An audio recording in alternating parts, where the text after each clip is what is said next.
Bismillahirrahmanirrahim. Assalamualaikum warahmatullahi wabarakatuh.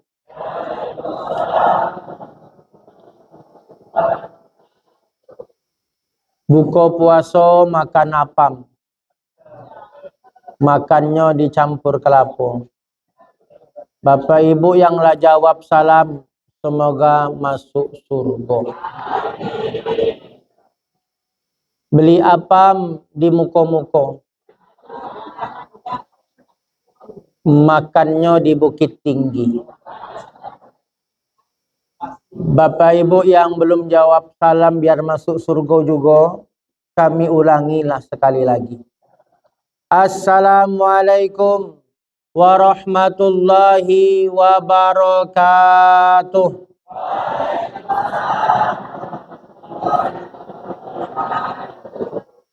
Alhamdulillahi rabbil alamin. Allazi anzalal Qur'an hudal linnas wa bayyinatin minal huda wal furqan. Asyhadu an la ilaha illallah wa asyhadu anna Muhammadar Rasulullah. Allahumma salli ala Muhammad wa ala ali Muhammad. Amma ba'du, qala Allah Ta'ala fi kitabihil karim. A'udzu billahi minasy syaithanir rajim. Bismillahirrahmanirrahim. Inna anzalnahu fi lailatul qadr. Wa ma adraka ma lailatul qadr. Lailatul qadri khairum min alfi syahr. Tanazzalul malaikatu warruhu fiha biizni rabbihim min kulli amr. Salamun hiya hatta matla'il fajr. Sungguh kata Allah, kami telah menurunkan Al-Quran di malam Qadar, malam kemuliaan. Tahukah kamu apa itu malam Qadar, malam kemuliaan? Malam Qadar itu malam yang lebih baik dari 1000 bulan. Dan di malam itu turunlah para malaikat dan Jibril atas izin Tuhannya Allah untuk menetapkan urusan. Dan salamun hiya hatta matla'il fajar. Maka selamatlah, tenanglah rasanya sampai terbitnya fajar. Quran surah Al-Qadar. Wa qala Rasulullah sallallahu alaihi wasallam, Iqra'ul Qur'an fa innahu ya'ti yaumal qiyamah syafi'an li ashabih. Bacalah Al-Quran, kata Nabi, karena Al-Quran itu nanti akan datang pada hari kiamat menjadi syafaat buat yang membacanya. Yang terhormat Ketua BKM Masjid Al-Ma'ruf beserta seluruh pengurus, Bapak Imam, Khatib Bilal dan seluruh Bapak Ibu jamaah Masjid Al-Ma'ruf, perangkat pemerintah, Ketua RT, Ketua RW dan jajarannya, seluruh Bapak Ibu dan adik-adik semuanya yang hadir kami hormati. Semoga kita yang hadir ini Allah rahmati, Allah berkahi dan Allah ridhoi. Bersyukur kita kepada Allah, alhamdulillahi rabbil alamin.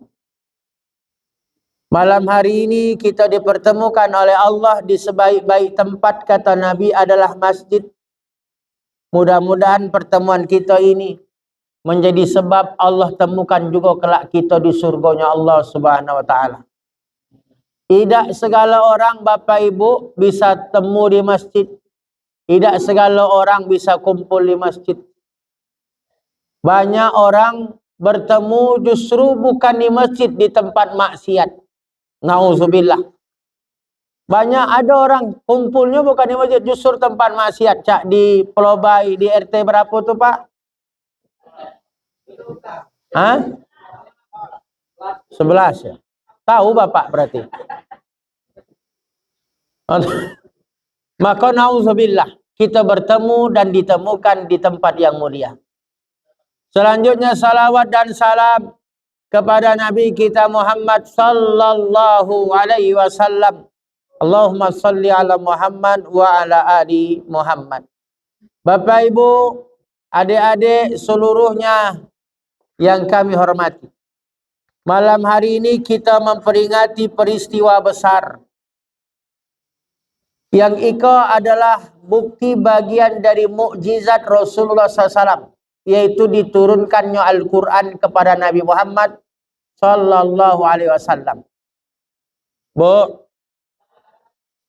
nuzul Quran itu Pak Bu, artinya turunnya Al-Quran. Kata Ibnu Abbas, sebagaimana diriwayatkan oleh Imam Nasai, Al-Quran itu turun 2 tahap Pak Bu. Jadi Al-Quran itu turun sebanyak 2 tahap. Tahap pertama, Al-Quran itu turun dari Lauhul Mahfuz ke langit dunia atau Baitul Izzah namanya, utuh 30 juz. Jadi utuh dia 30 juz. Itulah tadi suratnya, Inna anzalnahu fi lailatul qadar. Sungguh kata Allah, kami telah menurunkan Al-Quran di malam Qadar. Apa maksud malam Qadar? Itu malam yang memang Allah berikan kemuliaan. Allah pilih. Malam Qadar itu juga malam ketetapan.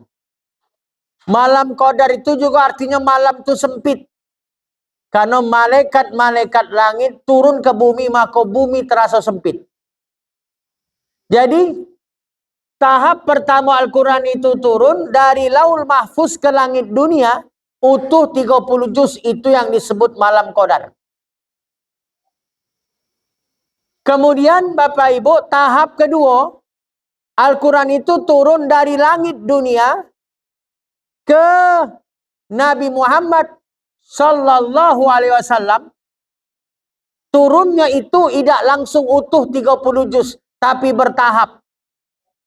Sepanjang 23 tahun lamanya. Tapi wahyu Al-Quran yang pertama kali turun, itulah Quran surat Al-Alaq ayat 1 sampai, ada yang 5, ada lagi yang nawar Bapak Ibu. 1 sampai, nampaknya agak ragu-ragu nak jawabkan apa. Quran surat Al-Alaq 1 sampai 5. Iqra bismi rabbikal ladzi khalaq. Khalaqal insana min 'alaq. Iqra wa rabbukal akram. Alladzi 'allama bil qalam. 'Allamal insana ma lam ya'lam. Ikalah Bapak Ibu wahyu yang pertama. Quran yang pertama kali turun ke Nabi, iko yang disebut juga turunnya Al-Quran tahap kedua. Kebila turunnya iko itu ketika di malam 17 Ramadan. Maka yang kita peringati di mana-mana itu Bapak Ibu, nuzul Quran. Itu malam 17 Ramadan. Jadi yang mana yang diperingati? Yang turunnya Al-Quran tadi dari langit dunia ke Nabi yang pertama kali. Karena ketika itu Nabi sedang di Gua Hira di malam 17 Ramadan. Turunlah wahyu itu pertama. Nah itu yang diperingati nuzul Quran itu. Nah itu Bapak Ibu yang dimuliakan Allah. Maka tadi ayatnya, sungguh telah kami turunkan di malam Qadar. Sementara kita tahu malam Qadar itu di 10 terakhir yang ganjil dari bulan Ramadan. Ngapa nuzul Qur'annya kok 17 Ramadan? Kok tidak cocok? Bukan tidak cocok Pak Bu. Karena memang turun Al-Quran tu 2 tahap tadi. Tahap pertama dari Lauhul Mahfuz ke langit dunia, itu utuh 30 juz, itu yang disebut Lailatul Qadar. Sahabat nanya Rasul, apakah masih ada Lailatul Qadar? Apakah cuma 1 malam tu? Kata Nabi, seterusnya Lailatul Qadar ada. Maka tugas kita Bapak Ibu, diajarkan Nabi untuk mengintai, menghidupkan malam Qadar. Nak dapat atau tidak dapat, yang penting mengintai, menghidupkan sunnahnya. Menghidupkannya. Salah satu cara menghidupkan malam Qadar, itu iktikaf. Apa tu iktikaf Pak Bu? Berdiam diri dalam masjid. Entahkah kita baca Quran, entahkah solat sunat, niatnya untuk dekatkan diri kita kepada Allah. Iktikaf tu memutuskan dunia kita. Itu iktikaf. Dan Nabi selalu iktikaf di 10 akhir Ramadan sampai Nabi wafat. Maka iktikaf itu Bapak Ibu amalan sunnah Nabi. Salah satunya apa? Untuk menghidupkan malam Qadar. Man qama lailatal qadri imanan wahtisaban ghufira lahu ma taqaddama min dzanbih. Apa kata Nabi? Siapa yang menghidupkan malam Qadar? Tidak dikecek Nabi siapa dapat Lailatul Qadar, tidak. Cuman menghidupkan aja. Dapat tidak dapat bukan urusan kita. Cuman menghidupkan malam Qadar. Salah satu cara menghidupkan malam Qadar, iktikaf di masjid. Cak mana cara iktikaf? Balik tarawih kita, lanjutkan mungkin nak makan lagi, kelak jam-jam 10, jam 11, ulang lagi masuk masjid. Masuk masjid niat iktikaf, sengaja aku iktikaf karena Allah Ta'ala. Maka solat sunat kita tahiyatul masjid, kemudian baca Quran kita, mungkin solat tahajud jamaah kita, mungkin nak solat tasbih, terserahlah kita. Entah zikir, selama dalam masjid itulah namanya iktikaf. Maka kata Nabi, siapa menghidupkan malam Qadar, salah satu cara menghidupkan malam Qadar iktikaf, dengan imannya kerjakan, dengan mengharap ridha Allahnya lakukan, Nabi pastikan, ghufira lahu ma taqaddama min dzanbih, diampunkan dosanya yang lalu. Nabi tak ngecek siapa dapat Lailatul Qadar, tapi cuma Nabi ngecek siapa menghidupkan malam Qadar. Artinya Bapak Ibu, Lailatul Qadar itu tidak ada perintah untuk mendapatkannya, tapi perintah untuk menghidupkan malamnya. Ya Bu? Bu? Pak? Nak? Maka itu yang disebut Lailatul Qadar. Turunnya Al-Quran pertama dari Lauhul Mahfuz ke langit dunia. Nah, nuzulul Quran itulah turun wahyu pertama. Nah, itulah yang kita peringati Bapak Ibu. Bapak Ibu yang dimuliakan oleh Allah, pertanyaannya kenapa harus kita memperingati? Karena memang memperingati itu mengingatkan kita Pak. Peringatan itu kan membuat kita jadi ingat. Karena kita tuh kadang nak diingatkan terus, baru ingat, baru sadar.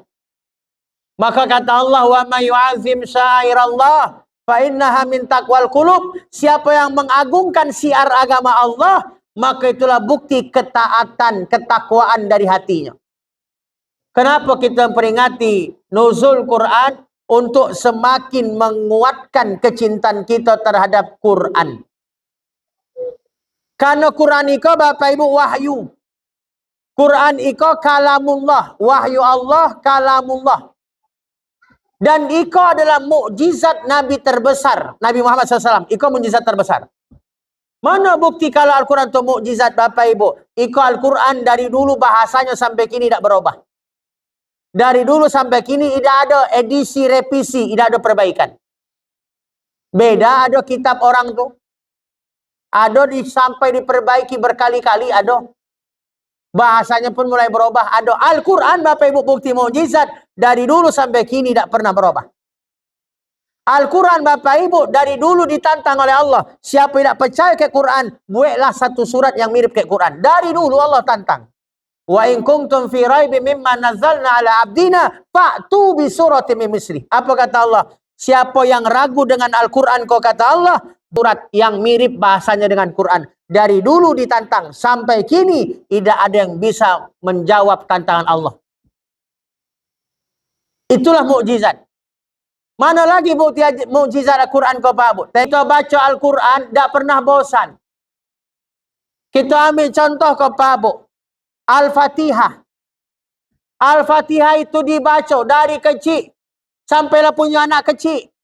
Sampailah punya cucung kecil. Sampailah punya cicit kecil. Dari dulu kita baca Al-Fatihah. Paling dikit Al-Fatihah itu berapa kali dibaca? 17 kali. Kalau di Solebar. Entah kalau di Siko. 17 kali. Itu kan dalam sholat wajib Pak Bu. 17 rakaat. Berarti 17 kali baca Al-Fatihah paling dikit. Pertanyaannya, ada tak kita bosan baca Al-Fatihah? Jawablah Bu. Kan lemak kalau cek itu. Tidak pernah kita bosan baca Al-Fatihah. Nak bacanya, nak dengarkannya, tidak bosan Pak Bu. Itulah mukjizat. Coba kalau Al-Quran kau bukan kalamullah, kalaunya bukan mukjizat. Bosan kita Pak Bu. Contoh, kita ambil contoh. Buatan manusia apa misal lagu Pak Bu, lagu. Lagu itu bosan kalau sering kita nyanyikan. Viral lagu itu sebentar. Dulu yang terkenal Ayu Ting Ting, salah alamat. Di mana-mana nyanyi, kemana.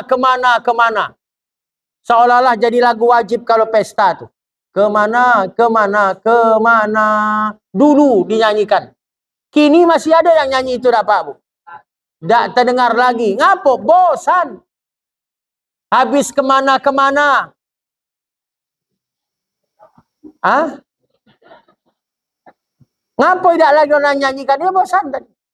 Ya mungkin alamatnya lah ketemu. Tidak tahulah kita. Ngapo tidak lakukan lagi. Habis tu lagu viral lagi apa tu? Ikan dalam kolam.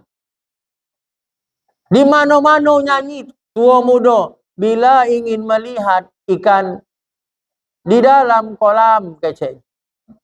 Segala nyanyi. Tapi kini tidak ada lagi yang nyanyikan. Bosan.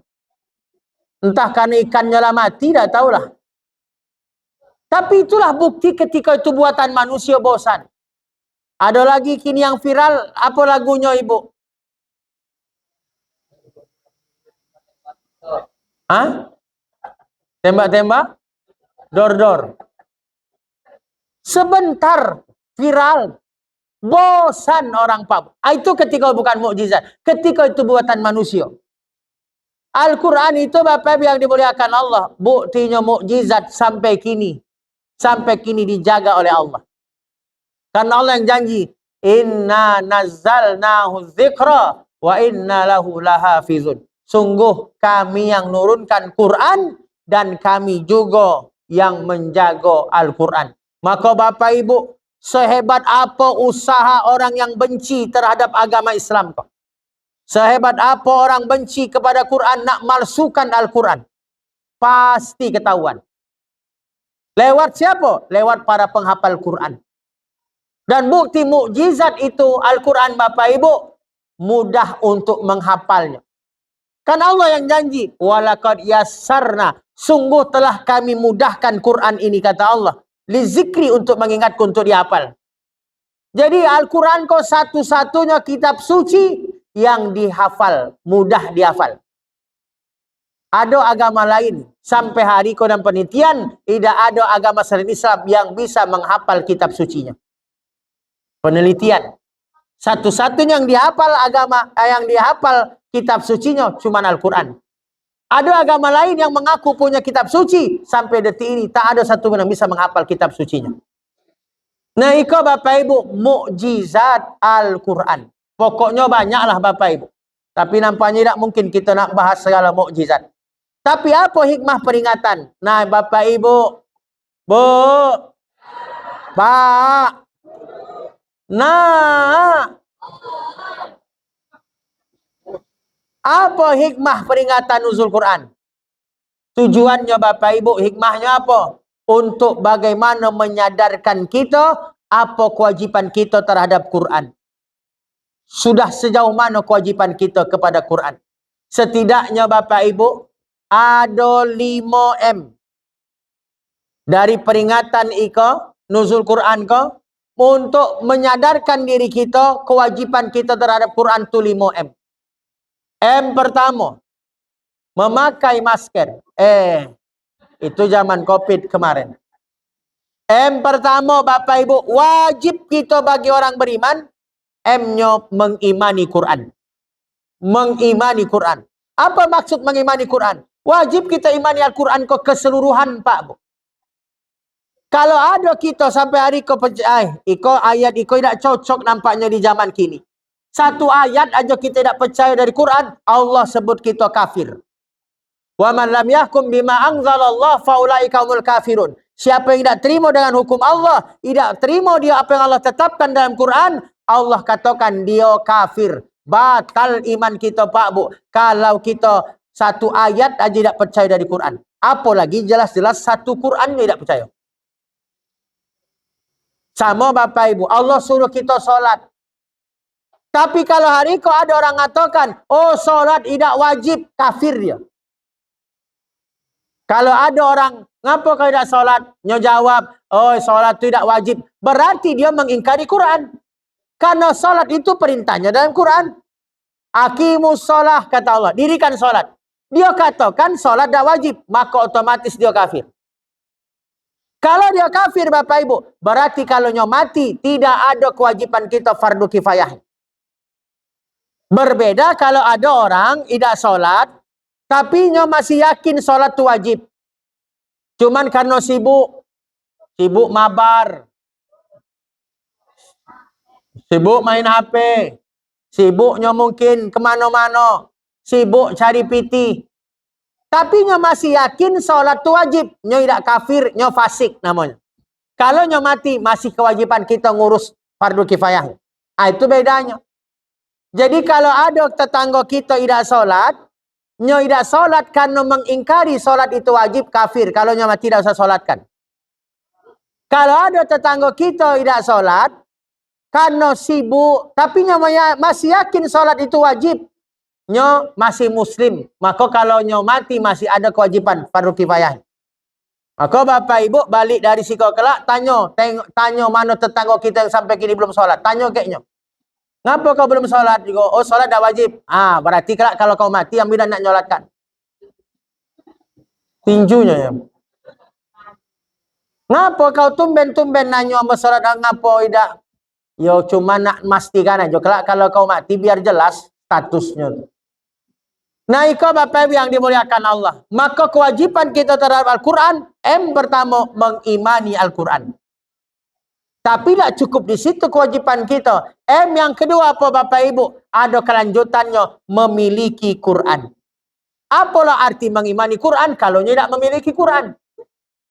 Cak mana nak membuktikan iman itu kalau tidak memiliki Quran? Karena ternyata Bapak Ibu ada fakta. Di kota, kalau di dusun mungkin agak maklum dikit. Di kota, ada rumah yang tidak ada Quran. Ketahuannya dari mana Pak Bu? Ketika ada salah satu keluarganya meninggal. Pak Imam minta kepada keluarga yang masih hidup, tolong ambilkan Quran. Karena ada tradisi di situ, naruh Quran di atas kepala orang mati sebelum dimandikan.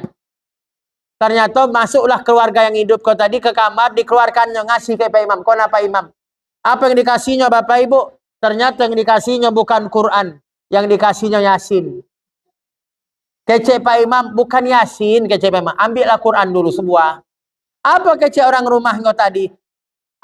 Ikolah Al-Quran kami Pak Imam. Masya Allah. Di kota tuh Pak. Jadi, kasih orang kalau Yasin kau tadi.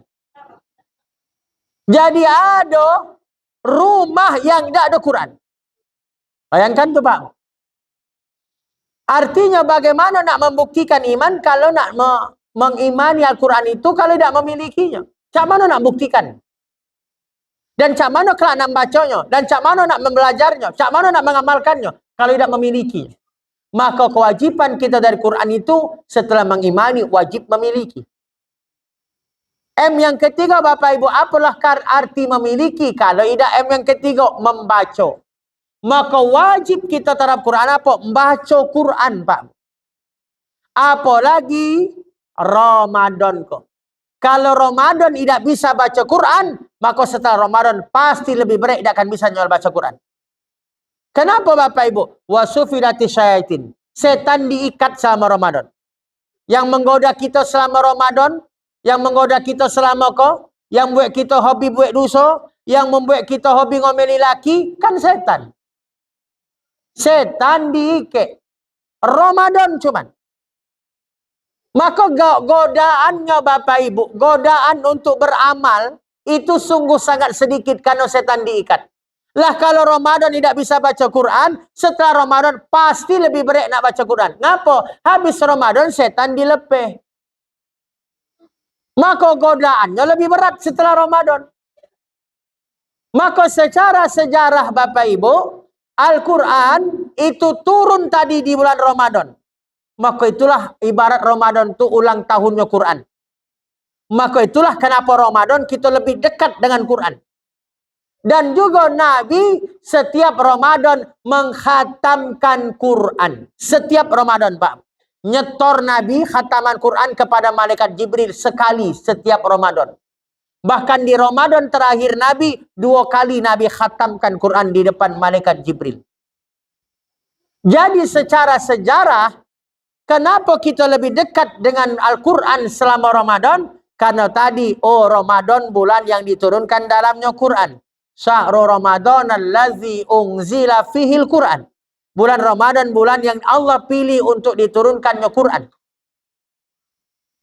Nabi pun setiap Ramadan khatam Quran.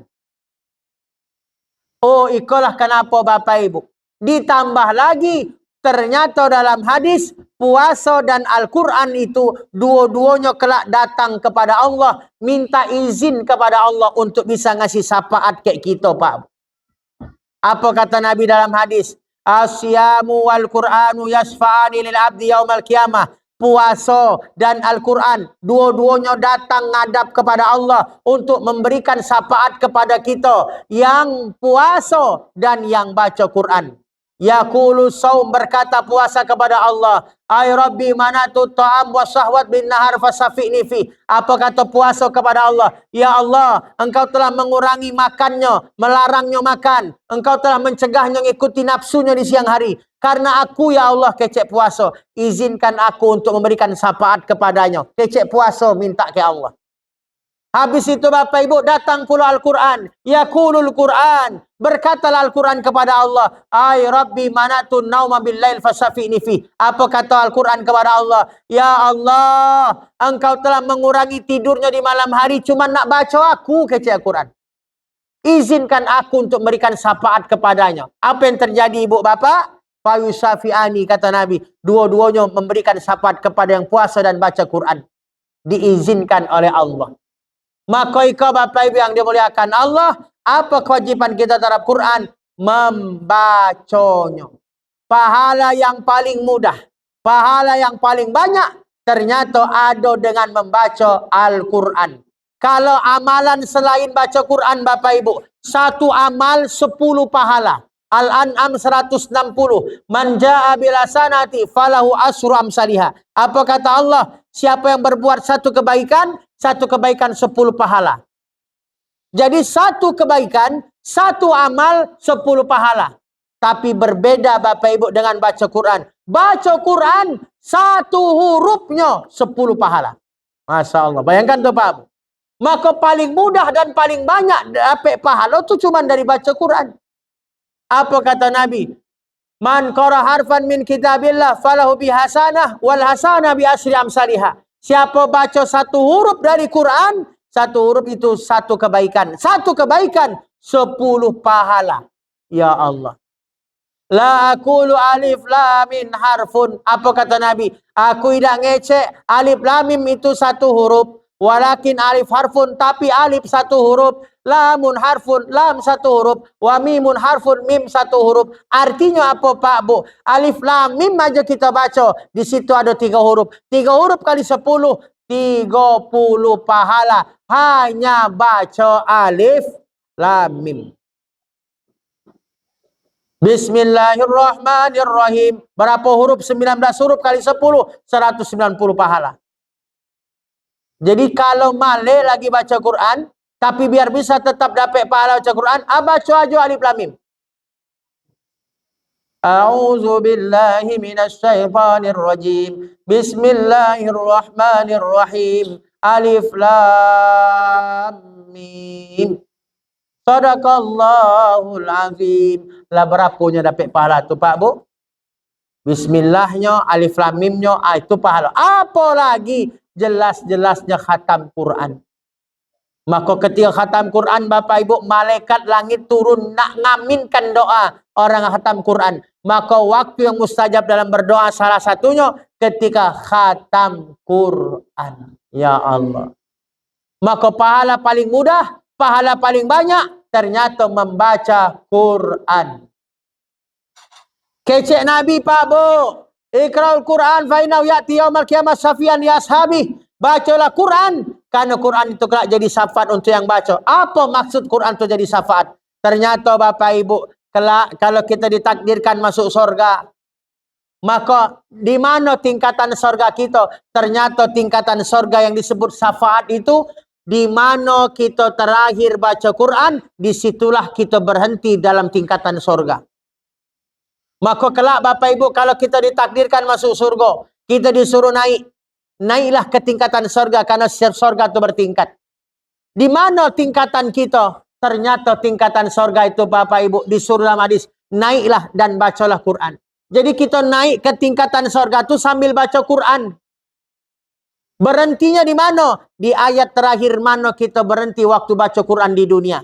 Disitulah baru berhenti, berarti itulah tingkatan surga kita. Artinya, siapa yang paling banyak baca Quran waktu hidup, berarti paling tinggi tingkatan surganya dengan bacaan Quran. Itu yang disebut syafaat. Ya Allah. Bu, Pak. Nah. Aksiru min tilawatil Quran fi buyutikum. Banyakkan di rumahmu baca Quran. Kata Nabi. Kenapa Bapak Ibu? Fainal baital ladzi la yuqra'u fihil Quran. Kalau ada rumah tidak dibacakan dalamnya Quran, ada 3 yang disebut azab dalam rumah itu dirasakan. 1, yukillu khairuhu. Allah sedikitkan kebaikan dalam rumah tangganya, kata Nabi. Yuksiru sarruhu. Allah banyakkan keburukan dalam rumah tangganya, kata Nabi. Yudiku ala ahli. Penghuni rumahnya merasa sempit tinggal di dalamnya. Ketika rumah itu tidak dibacakan oleh isi rumah itu bacaan Quran. Dikitkan kebaikan, dibanyakkan keburukan, dirasakan kesempitan dalam rumah. Rumah besar, gaji besar, penghasilan besar, kendaraan besar, kebun besar, bini besar. Segala besar. Tapi perasaannya kecil, sempit tinggal rumah. Tidak ada ketenangan dalam rumahnya. Di mananya cari ketenangan? Keluar dari rumah. Pai dulu ke pos jago, main gap, main song, baru situnya tenang. Lah ngantuk baru balik ke rumah. Maka rumah bukan tempat tenang, justru rumah hanya tempat untuk tidur. Di mana ketenangannya? Di pos jago.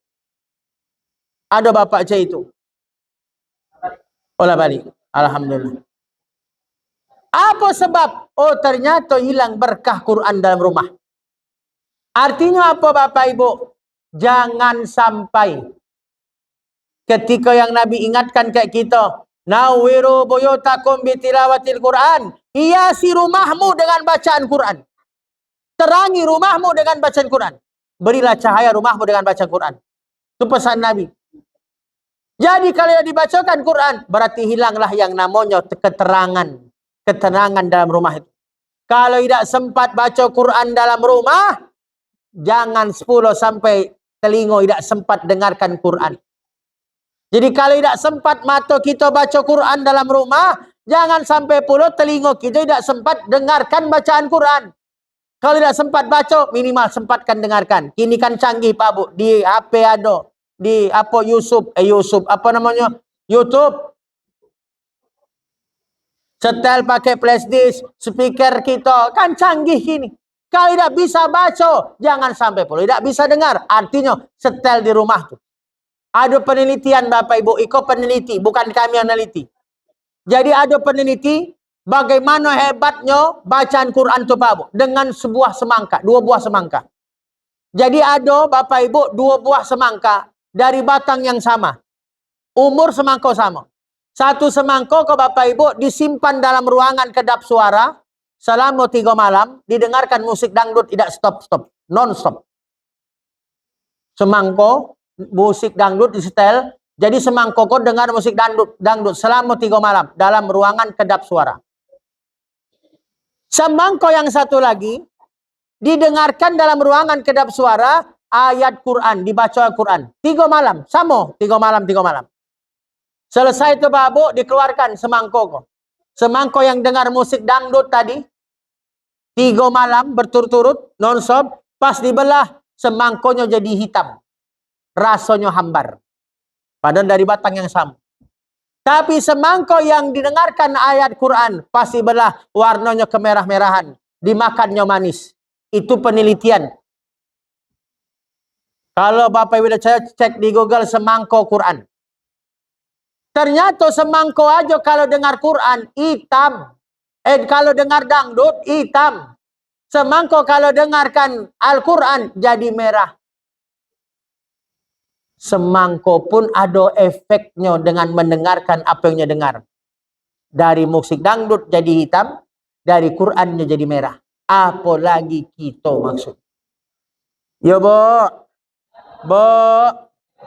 Pak.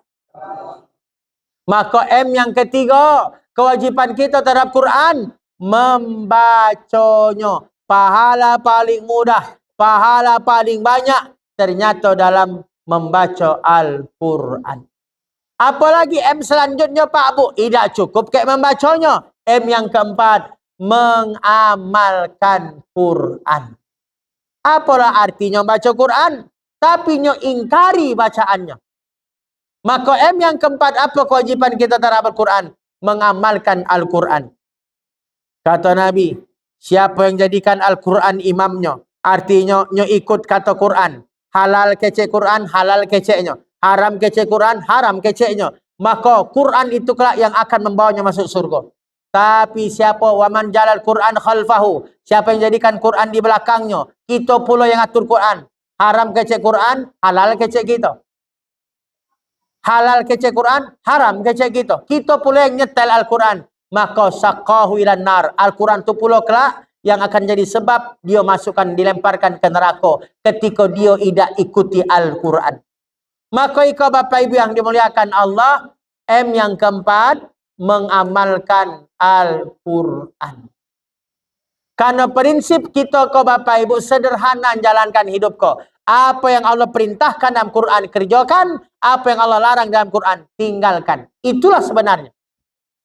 Ngapa hidup kita kau banyak masalah? Karena kita balik. Yang diperintahkan tidak dikerjakan, yang dilarang justru dikerjakan. Nah, itu Bapak Ibu yang dimuliakan Allah. Terakhir, M yang terakhir. Apa kewajiban kita terhadap Al-Quran setelah mengamalkan? Menghafalnya, mempedomaninya, mengajarkannya, membelanya, mempertahankannya ketika ada yang ingin menistakannya. Nah, itu Bapak Ibu kewajiban kita terhadap Al-Quran. Demikian Bapak Ibu yang dimuliakan Allah. Karena banyak yang ngangguk-ngangguk pala dari tadi. Banyak yang nengok jam dinding, banyak yang ngangguk-ngangguk pala. Kami tahu artinya tuh. Ngangguk pala ada 2 jenis. Kalau ngangguknya sekali artinya yo, setuju, sepakat. Kalau sekali ngangguk pala. Tapi kalau berulang-ulang kalinya ngangguk bukan yo artinya. Jadilah wan, sahur orang kau, jadilah. Betul kan Pak? Betul kan Bu? Ayo. Demikianlah Bapak Ibu yang dimuliakan oleh Allah. Maka peringatan nuzul Quran ini mengukur bagaimana sudahkah kita menunaikan kewajiban kita terhadap Al-Quran. Terima kasih, mohon maaf lahir dan batin. Subhanakallahumma bihamdika asyhadu an la ilaha illa anta astaghfiruka wa atubu ilaik. Wassalamualaikum warahmatullahi wabarakatuh.